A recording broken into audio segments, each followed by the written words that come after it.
په جنگ کې د شوروي پریکړې او تصمیم د شوروي د رهبرانو پریکړې په افغانستان کې د شورویانو د ماتې یو لوی لامل ګڼلی شو. د کرملین ټول نظامي او عادي مقامونه د دې ماتې له امله ملامتولی شو. د جنگ په اوږدو کې د امریکا استخباراتو د شوروي د پریکړو او تصمیمونو په اړه ډیره کمه وړاندوینه کولی شوی. امریکایي استخبارات د کرملین په لوړو مقامونو کې د استخباراتي کسان له کمښت سره مخ وو او زیاتره وخت یې حدس او اټکلونه د نامحرمو یا عامو خبرونو پر بنسټ وو. اوس د یو شالید او د شوروي د آرشیفونو ځینو برخو ته د لاسرسي له برکته شنونکي او متخصصین په دې بریالي شوي چې د هغه وخت د ټولیز جریان په اړه یو درک او برداشت ترلاسه کړي. سور پوځ په 1970 کې یو ډیر عظیم او ستر بنسټ و چې یو ویاړلې مخینه او ماضي لرله. د سرونو او ژوندونو په ډیر لوی قیمت چې د شوروي تر سقوط وروسته د رسمي اعلان پر بنسټ 8.1 میلیونه تلفات، خو د روسي لیکوالانو په خبره تر 23 میلیونه پورې ښودل شوي چې یوازې نظامي دي ګڼل شوي. دغه پوځ په دویمه نړیواله جګړه کې د آلمان د جنگ ماشین له کاره وغورځوه. د 1940 تر ماتې وروسته روسیې د ګړنګ له غاړې بیرته ځان را سمبال کړ او د لویدیځو هیوادونو په ډیره کمه او ناوخته مرسته یې الماني ځواکونه له سټالینګراډ څخه تر برلینه پورې شا کړل. حتی هغه روسان چې د سټالین مخالف هم وو د سرو لښکرو پر تاریخ او لاسته راوړنې ویاړل. که څه هم سرو لښکر د 1945 میلادي د آلمان تر جګړې وروسته بیا د 1990 میلادي کال د افغانستان تر اشغاله پورې کوم مهم او ستر جنگ نه و کړی. د چکسلواکیا او هنګري عملیات هم پرته له قوي مقاومته پای ته ورسېدل او په سایبیریا کې د چین له ځواکونو سره هم یوازې څو کوچنۍ شخړې وکړې. نو پر همدې اساس اوس نوبت د شوروي د ماهر متخصصانو او مشاورانو چې په ویتنام، مصر، یمن او د سړې جګړې په نورو سرحدي هیوادونو او سیمو کې نیابتي جګړه رهبري او پر مخ بوځي. په دې دوران کې د شوروي سرو لښکرو تقریبا 15 کلونه په استراحت او هوساینه کې تیر کړل چې په رسمي توګه د جګړې ډیره زیاته تجربه نه درلوده.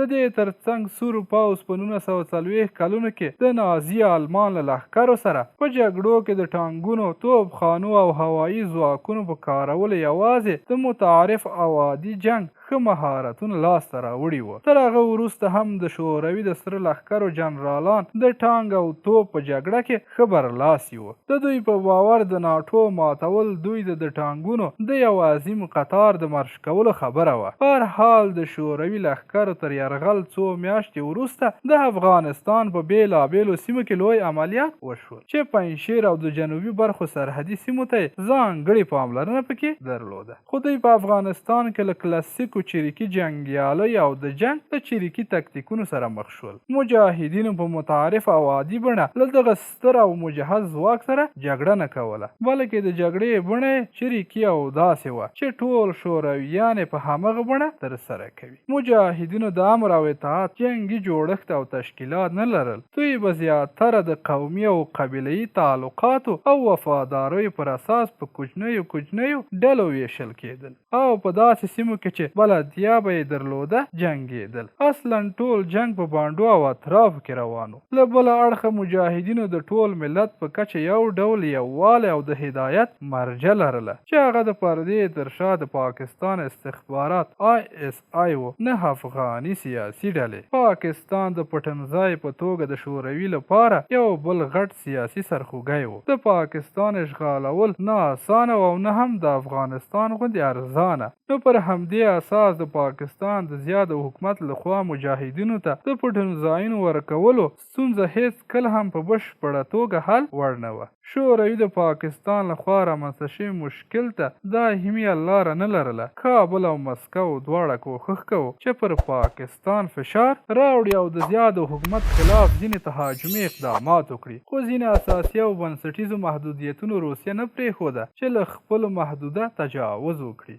د 40م سره لښکر د رهبرۍ جوړښت او د مراتبو سلسله یو بل اساسي خنډ و. لکه څنګه مو چې یادونه وکړه د 10 کلونو په اوږدو کې د دې لښکر قومندانان بدل شول او نور 11 سلاکاران هم له 1915 نه تر 1991 پورې د بدلېدو په حال کې وو. په عمل کې دا د کومانډو او رهبریت په زنجیر کې د اختلال او تسلسل د مختل کېدو لامل ګرځېده. هر نوی قوماندان به د عملیاتو نوی پلان او طرز جوړاوه او مخکې تر دې چې په بشپړ ډول عملي کړي بل قوماندان به یې پر ځای راستول شوی و. په دې سره دا دایره هم داسې تکرارېده. د دې تر څنګ مسکو د 40 سره لښکر د راپور او معلوماتو ورکولو بهیر هم ډېر ورو و. د دې پر ځای چې مستقیما د مسکو ادارې ته راپور ورکړي لومړی به یې په تاشکند کې د نظامي هډې قوماندان ته ورکوو او له هغې لارې به یې تر مسکو ورسوو. په پایله کې که څه هم یو نیم وخت به د مراتبو دا سلسله نه مراتېده خو بیا هم معمولا د نظامي تصمیم نیولو پروسه بې ځایه پیچلې کړې وه. په افغانستان کې د امریت او فرمان ورکولو په سیستم کې شامل عناصر د 40 سره لښکر افغان ځواکونه د شوروي سلاکار پلاوي په کابل کې د KGB د مرکز مشر او د شوروي سفیر و. په خلق ګوند کې همکاري، همغږي او اړیکې تل د ټولنیز او شخصي سیالیو له امله د خنډ سره مخ وي. د دوی له ډلې بیا په KGB کې د زیات نفوس او اغېزې خاوند و. په ځانګړې توګه تر هغه وروسته چې په پولیټ بورو کې د اندرپو اهمیت او احترام نور هم زیات شو. د مسکو د کمونیستي ګوند رهبري تر نظامي ځواکونو زیاته له معلولیت او ستونزو سره مخ وه. معلولیت او بې کفایتي د جنګ له اورېدو سره نوره هم زیاتېدله. بریزنیف تر څو کاله کمزوري روغتیایي وضعیت وروسته د 1982 په نومبر کې ومړ. اندروپو چې د دې جګړې پلار یې نومولی شو د بریزنوف ځایناستی شو او د قدرت واګه یې په لاس کې واخیست. خو د هغه روغتیایي حالت هم ښه نه و. انډریوپو له ځینو نوو طریقو او لارو کار واخیست لکه له احمدشاه مسعود سره وربند کول چې د مجاهدینو ترمنځ بېلتون او واټن رامنځته کړي یا د جګړې ډګر ته د ماهر او ځانګړو ځواکونو استول چې تکتیکي او ځیرک جنګ وکړي. هغه د ډیپلوماسۍ کارول ته هم پاملرنه درلوده او د ملګرو ملتونو سیاسي استازي واچول چې له پاکستان سره خبرې وکړي. خو د 1984 په جنوري کې ومړ او پر ځای کونستانین جرنیکو واک ته ورسېد. د جرنینکو روغتیایي حالت هم ښه نه و او د ګوند د مشرۍ په ټوله دوره کې له ناروغۍ کړېده. چرنیکوف د امفیسیما ناروغي او ځیګر د ستونزې له امله دومره کمزوری او ژوبل شوی چې د انډروپو د مرګ خطابه او وینا هم په سختۍ خلکو ته اوروله. دا یې د 1915 په مارچ کې ومړ. تر دې وروسته میخایل کوربچوف د پخوانیو دریو حاکمانو په نسبت له نوي او مختلفې اجنډا سره د کرملین ریاست ته ورسېد. هغه غوښتل د جګړو کچه د زیاتولو پر ځای راکمه کړي. د 1915 په اکتوبر کې کوربچوف چې د 1909 د افغانستان د یرغل پریکړه کې ونډه هم نه درلوده په مسکو کې ببرک کارمل ته وویل چې شوروي غواړي له افغانستان خپل لښکرې راوباسي او د کابل حکومت باید د شوروي له جنګیالیو پرته خپله دفاع وکړي. یو کال وروسته مسکو کارمل له واکه ګوښه کړ او پر ځای نجیب الله قدرت ته ورسه. خو له کوربچوف څخه له افغانستان د وتلو پروسې بیا هم 4 کاله ونیول. لکه څنګه مې چې ویل د افغانستان د جګړې په لومړیو 15 کلونو کې کرملین د ادارې 3 واړه مشران په پرله پسې توګه د خپلو واکمنیو په دوره کې سخت ناروغ او رنځور وو. له همدې امله د شوروي له لاسه د جګړې د ګټلو بهترین چانس او فرصت مخکې در دې چې له مجاهدینو سره د بهرنیو مرستې زیاتې شي له لاسه و. د جنګ په دې دوره کې د رسمي براورد پر اساس د شوروي د عسکرو د مرګ کچه 9400 تنو ته رسېده. یعنی هره میاشت 150 عسکر وژل کېدل چې دا د ټول جنگ د تلفات او مرګ ژوبلې تر ټوله زیاته برخه وه. کله چې کوربچوف قدرت ته ورسېد نو په افغانستان کې د شوروي جګړه د امریکا له لوري د مجاهدینو د حمایت او د شوروي د ځینو ضعفونو او ناتوانۍ له امله سخت ستونزو سره مخ وه. دا چې کوربچوف څنګه د افغانستان د جګړې پالیسي تعدیل او تر غور لاندې ونیوه یو بیل بحث دی. تر دې ځایه پر دې ټکي پوهېدل مهم و چې د کرملین بې ثباته رهبري په افغانستان کې د اغېزناک پرمختګ او د پر ځای پریکړو کولو لپاره یو لوی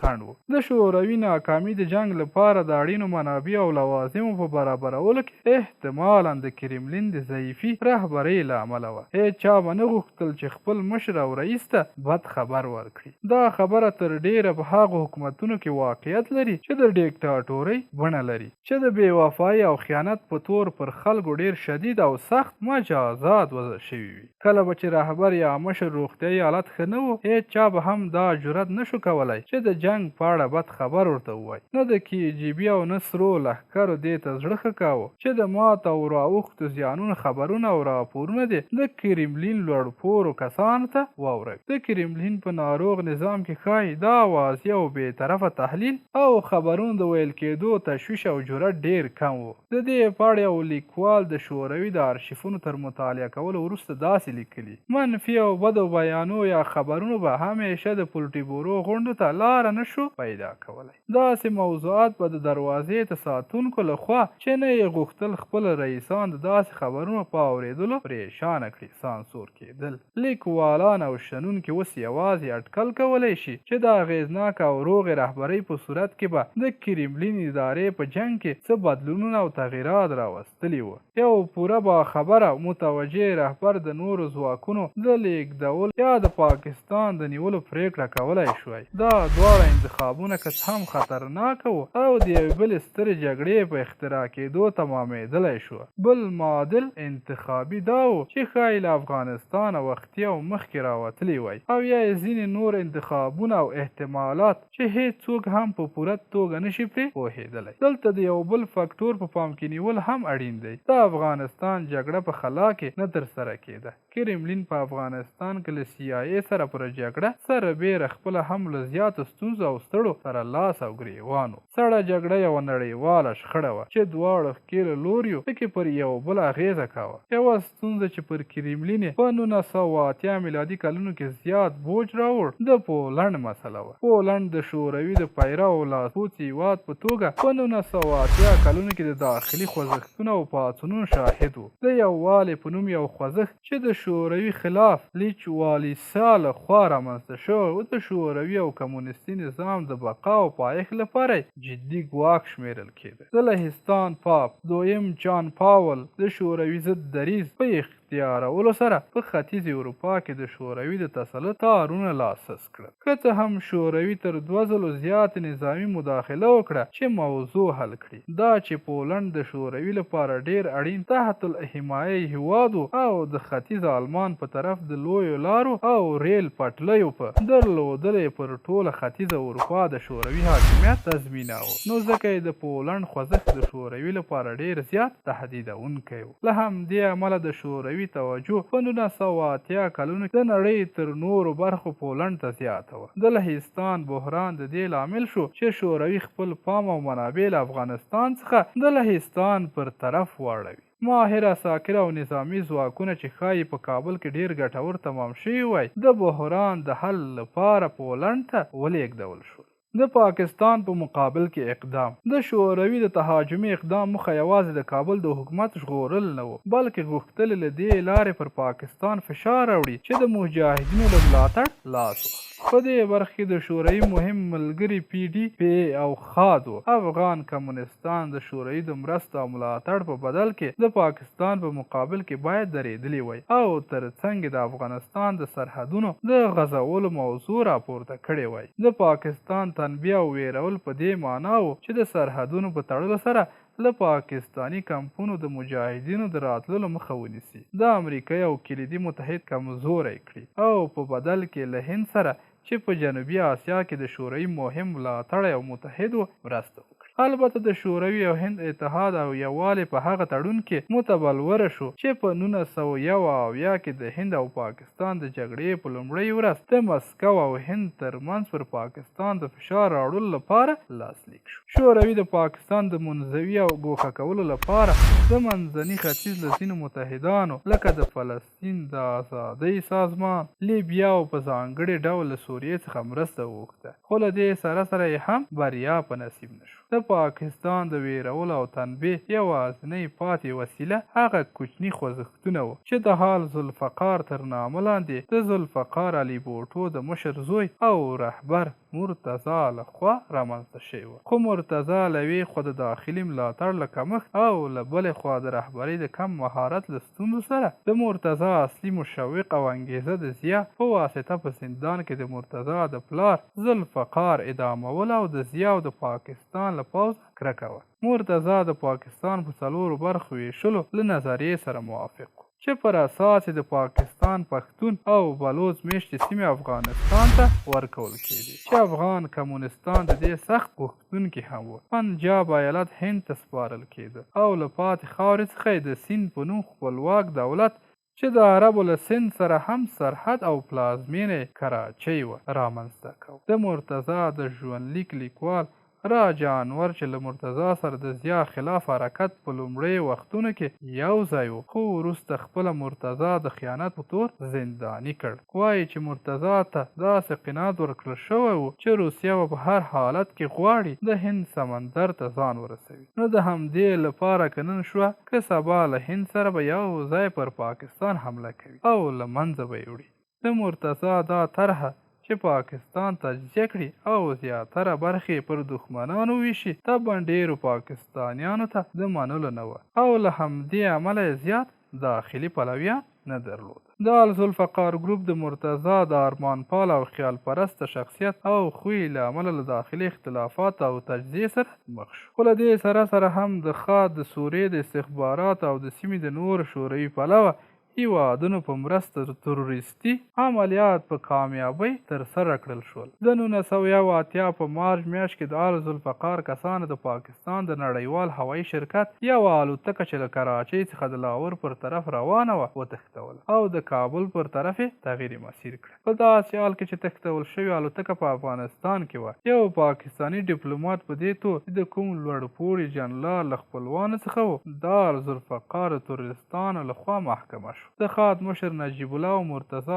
دواړه له تروریستانو سره همکاري کوله او په پټه به یې په هوایي ډګر کې ورسره لیدل. ببرک کارمال په ډاګه د الوتکې د تښتولو هرکلی یې وکړ او هغه یې د انقلاب د کامیابۍ په معنا یاده کړه. د خاد لخوا تروریستانو ته نورې اضافه وسلې هم ورکړل شوې وې. KGB هم د دې پیښې ملاتړ وکړ او نجیب الله ته یې مشوره ورکړه چې له دې عملیات څخه د پاکستان تنبیه کولو او ویرولو لپاره پوره ګټه پورته کړي. وروسته الوتکې تښتونکو دا الوتکه د دمشق پر طرف بوتله. هلته جنرال محمد الخولي چې د ولسمشر حفیظ الاسد مهم امنیتي سلاکار او د سوریې د هوایي استخباراتو مشر و، دا الوتکې تښتونکو ته یې سپارښتنه وکړه چې د یرغل شوي کسانو له ډلې د امریکایي ډیپلوماټانو د وژلو اخطار خپور کړي. داسې بیا مجبور شو چې موافقې ته غاړه کېږدي او د یرغمل د پرېښودو په بدل کې د پاکستان د خلق ګوند یعنې د بوټو سیاسي ګوند 450 غړي آزاد کړي. البته د دې معاملې او موافقې انجینر او طراح جنرال خولي و. د الوتکې تښتول د ذوالفقار ګروپ د اوج نقطه وه. د افغانستان خلق ډیموکراتیک ګوند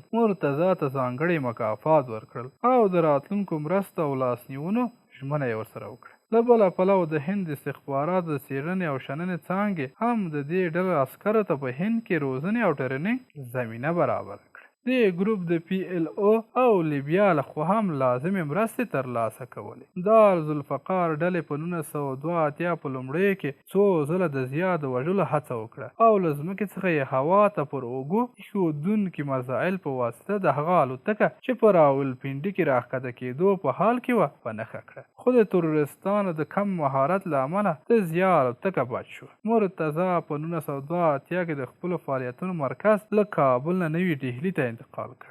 د هند له لومړي وزیر اندرا ګاندي او د هغې له زوی سینجي سره ژمنه وکړه چې د پاکستان د فعلي حکومت په بې ثباته کولو کې به مرسته ورسره کوي، خو په بدل کې به هند له ده سره سند خپلواک دولت په رامنځته کولو کې مرسته کوي. را د څه مودې لپاره د هغه له ګروپ سره محدوده مرسته وکړه. په 1984 کې مرتضی او د هغه ورور شاهنشاه یو ځل بیا خپل مرکز له هند نه د فرانسې په جنوبي برخه کې نایس سیمې ته ولېږداوه او شاهنشاه هم هلته په 1985 کې ومړ. داسې ادعا کېده چې هغه ته د خپلې د افغاني میرمن لخوا زهر ورکړل شوي و او د دې کار تر شا د خاد لاس و. مرتضی هم په ورته مرموز شکل په 1996 کې چې کله د خور یعنی بېنظیر بوټو د پاکستان لومړۍ وزیره وه بیرته راستنېدو پر مهال ووژل شو. ښکاره خبره ده چې ISI د ده له اړیکو څخه چې له را سره یې لرلې خبر و، خو د هغه مرګ ښایي د بېنظیر بوټو د میړه یعنی آصف علي زرداري چې وروسته د پاکستان لومړی وزیر هم شو کار وي، چې مرتضی ته د پاکستان د خلق ګوند د رهبرۍ په ترلاسه کولو کې د خپل سیال په سترګه کتل. د مرتضی لور فاطمې په خپلو یاداښتونو کې د خپل پلار د مرګ پړه پر بېنظیر بوټو او زرداري راچوي. د ذوالفقار لور بېنظیر بوټو چې 2 ځله د پاکستان لومړۍ وزیره شوه په ډېر محتاطانه شکل له خپلو ورونو سره له اړیکو نیولو ډډه کوله او په ډاګه یې د الوتکې تښتولو پیښه غندله. ضیاء الحق د پاکستان خلق ګوند د لامحدوداوه او د بېنظیر بوټو د زنداني کولو لپاره یې له ځینو تروریستي فعالیتونو هم ګټه اخیسته. د مرتضی تروریستي عملیات نه یوازې پاکستان د مجاهدینو له ملاتړ او تمویل څخه منع نشو کړی بلکې د ضیاء موقف او شان هم په داخل او هم د امریکا په نزد زیات کړ. د امریکا ولسمشر ریګن او د مرکزي استخباراتو لپاره دغه سرپرست بیل کیسي په دې اند شول چې شوروي د پردې تر شا نړیوال تروریزم ته لمن وهي. شوروي د پاکستان د ارعاب او ویرولو لپاره له ځینو نورو تکتیکونو هم ګټه واخیسته. د شوروي جیټ الوتکې د پاکستان فضا ته داخلېدې او د سرحد په اوږدو کې به یې پارونکي عملیات کول. د شوروي او پاکستان د هوایي ځواکونو ترمنځ څو ځله کوچنۍ نښتې وشوې. د شوروي پیلوټان څو ځله په پاکستان کې ونیول شول او ضیاء بیرته مسکو ته د نقدي باج په بدل کې وسپار. لنډه دا چې هیڅ تکتیک او طریقې هم د 40م لښکر لپاره چندان مثبتې پایلې نه درلودې او روسیه آخر هم د خپل ستر دښمن په ماتولو کې پاتې راغلی. بې ګټې به نه وي که دلته لږ هغو احتمالي او فرضي انتخابونو ته چې له شوروي سره هغه وخت په اختیار کې و تم شو. لومړی دا چې که شوروي د افغانستان د جنګ د مختبیولو لپاره په کافي اندازه منابع کارولې وای څه به شوي وای، یا که مسکو د خپل 40م لښکر تقویت او ځواکمنولو لپاره 5 میلیون یا 9 میلیون نور عسکر هم افغانستان ته استولی وای. په 1945 کې شوروي پر منچوریا یرغل وکړ چې جاپانیان ترې وباسي او د دې جنگ لپاره 1.6 میلیون عسکر تر 15,000 زیات ټانګونه او تر 15,000 زیات جنگي الوتکې او هلیکوپټرونه آماده کړل. که شوروي دومره منابع افغانستان ته ځانګړې کړې وای نو له افغانستانه به هم د امریکا او ویتنام جوړ کړی وای. آیا 9 میلیون نور سور لښکر به په دې توانېدلی وای چې په افغانستان کې روانه جګړه د شوروي په فتح پای ته ورسوي؟ تر ټولو زړه راښکونکې فرضیه دا ده چې که شوروي یو طرفه د ستونزې لمن ورټوله کړې وای او پر پاکستان نظامي یرغل کړی وای څه به شوي وای؟ شوروي که په رښتیا غوښتی نو په 1980 کلونو کې د پاکستان د اشغال او نیولو پوره توان درلود. پاکستان یوازې یوه مډرنه زرهي فرقه درلوده خو مسکو په لسګونو زرهي فرقې درلودې. پاکستان په غالب ګمان تر 1985 پورې د کار وړ اټومي سلاحوې نه درلودې او تر هغه وروسته یې هم ډېرې کمې دا ډول وسلې ورسره وې. مسکو په زرګونه اټومي سلاحوې او نور اټومي وسایل درلودل. که این هم له روسیې سره د پاکستان د له منځه وړلو لپاره یو ځای شوی وای څه به شوي وای؟ دا فرضیه د ضیاء الحق لپاره تل یو خبڅه وه. آیا داسې به شوروي جګړه ګټلې وای که نه یو بلې نړیوالې جګړې ته لاره هواره کړې وای؟ دا ټولې هغه پوښتنې او فرضیې دي چې هیڅ رښتینی ځواب نه لري. یوازې دومره ویلی شو چې مسکو هغه وخت د دې دواړو کارونو د ترسره کولو توان درلود او که داسې یې کړي وای نو پرته له شکه د سړې جګړې وروستیو کلونو به نړۍ له یو ستر ریسک او خطر سره مخ کړې وه.